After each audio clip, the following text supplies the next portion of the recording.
You can tell a lot about your life by the moments you pretend not to notice, the moment you force a smile, even though something they said cut deeper than you let on, the moment you agree when every part of you wants to say no, the moment you feel your chest tighten because someone's tone shifts, and suddenly you're trying to fix a problem that isn't even yours, and the quiet moment after they walk away, when you ask yourself, why do I keep giving people the power to decide how I feel about myself? We don't lose confidence all at once. We lose it in tiny, repeated moments of choosing approval over self-respect, and slowly, almost invisibly, our identity becomes shaped by how well we can keep others comfortable. But there comes a day, sometimes after heartbreak, sometimes after betrayal, and sometimes after nothing dramatic at all, when you realize that the version of you who seeks validation is exhausted from reading every emotional signal, exhausted from adjusting yourself to prevent conflict, exhausted from giving so much and receiving so little clarity in return.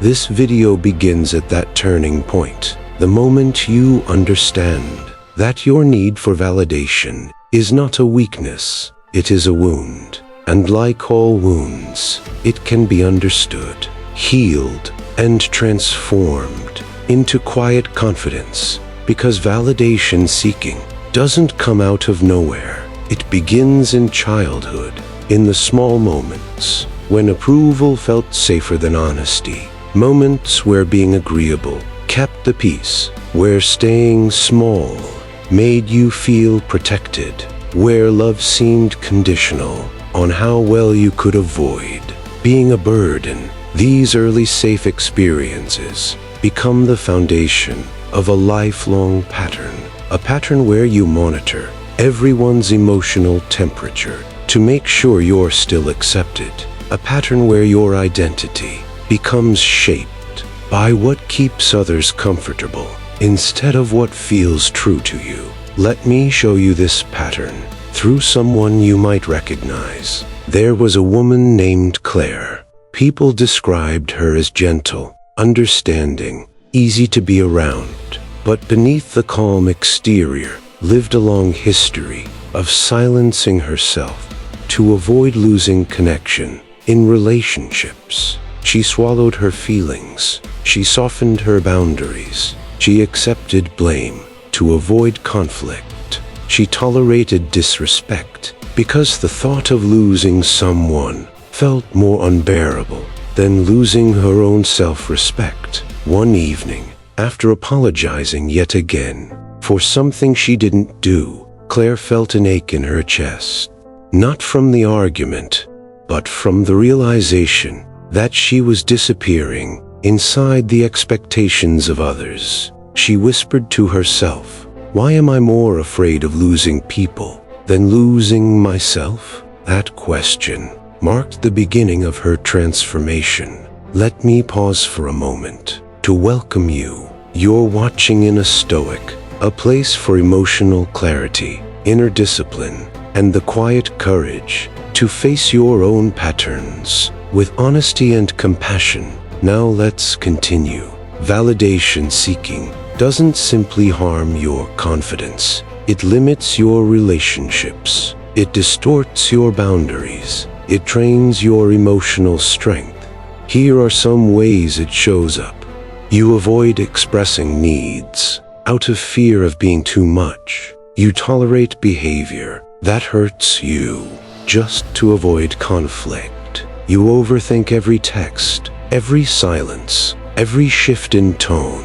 You apologize for things that aren't your fault. You stay longer in relationships where you feel unseen because being alone feels more frightening than being misunderstood. And the painful truth is this: the more you chase validation, the less respected you become.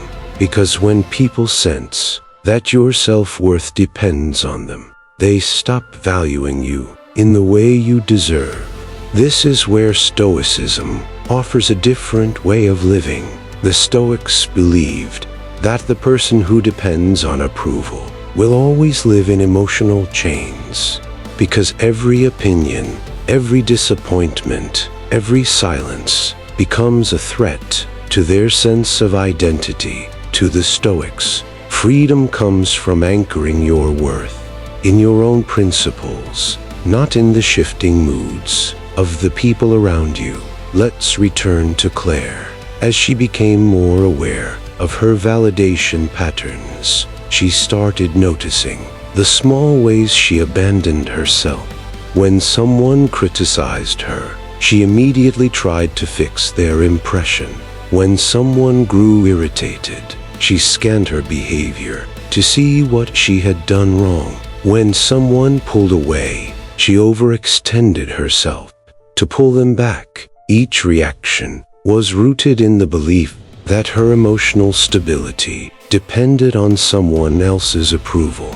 But everything changed the day she made a different choice. During a conversation where someone expressed disappointment in her, she felt the familiar panic rising, the fear of being rejected, the fear of not being good enough, the fear of being abandoned.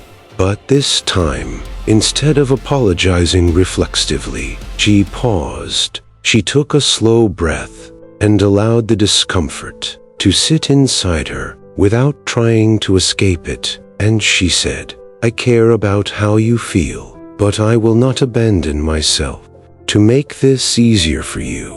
It was the first time she chose truth over approval, and what she felt afterward was not guilt. It was relief, because she realized she didn't lose anything. She gained herself. Here is your reflection question for the center of this video. Think of the last relationship that shaped you deeply. What part of yourself did you silence to protect that relationship? What truth did you bury to avoid losing someone? And what would it feel like to stop abandoning yourself? In that exact way, most people believe that seeking validation makes relationships stronger, but it actually makes them weaker, because a relationship built on self-erasure cannot last. Connection without honesty is not connection, it is performance. Stoicism reminds us that the only approval we truly need is the approval of our own conscience. When you release the need for validation, everything changes. Your communication becomes clearer, your boundaries become firmer, your choices become intentional, your relationships become more honest, and most importantly, your sense of self stops depending on who stays or who leaves. But this doesn't mean you stop caring about people. It means you stop trading yourself away to keep them close. Let me return to Claire for one final moment. Months later, she met someone new, someone she genuinely liked, someone kind, someone who valued honesty. But as she started to care more, old fears resurfaced. What if I lose myself again? What if I become who they want instead of who I am? What if being truly seen leads to rejection? So she decided to do something she had never done before. She told the truth. She said, "I'm learning how to stay present without disappearing. I want to love without abandoning myself." And he responded, "I want to know the real you, not the version you create." To keep the peace, this is the gift of letting go of validation. You stop shrinking, you stop performing, you stop negotiating your worth, and the relationships that remain are the ones built on truth rather than fear. Let me leave you with the essence of this lesson. Quiet confidence is not loud, it is not dramatic, it does not demand attention. It is the steady strength of someone who no longer fears being misunderstood. It is the calm presence of someone who chooses self-respect over approval. It is the gentle boldness of the person who finally understands that love means nothing if you must lose yourself to receive it. You don't need validation to be worthy. You don't need agreement to stand tall. You don't need approval to be whole. You only need the courage to choose yourself without apology. If this resonated with you, share your thoughts below and follow in a Stoic for more grounded clarity on your journey inward. Your presence here truly matters.